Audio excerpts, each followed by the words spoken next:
বিশেষ দিনগুলো লেখার ক্ষেত্রে আমরা অনেকে ভুল করে থাকি, অঙ্কটা লিখি, মানে 21শে ফেব্রুয়ারি এভাবে লিখি, 16 ডিসেম্বর এভাবে লিখি, 26শে মার্চ এভাবে লিখি। এটা আসলে ভুল পদ্ধতি।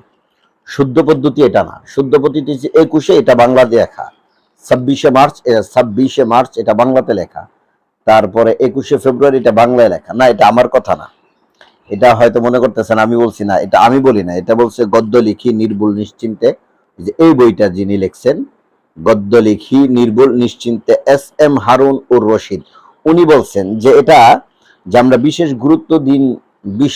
গুরুত্বের দিনগুলোকে আমরা কিভাবে লিখি, বিশেষ গুরুত্বের দিনগুলোকে আমরা সংখ্যায় উল্লেখ করি না, সংখ্যায় উল্লেখ করা তিনি বারণ করেছেন। তিনি বলেন 26শে মার্চ এটা বাংলায় লিখতে হবে, 26 এটা বাংলায় লিখতে হবে, এটা অঙ্কে না লেখা।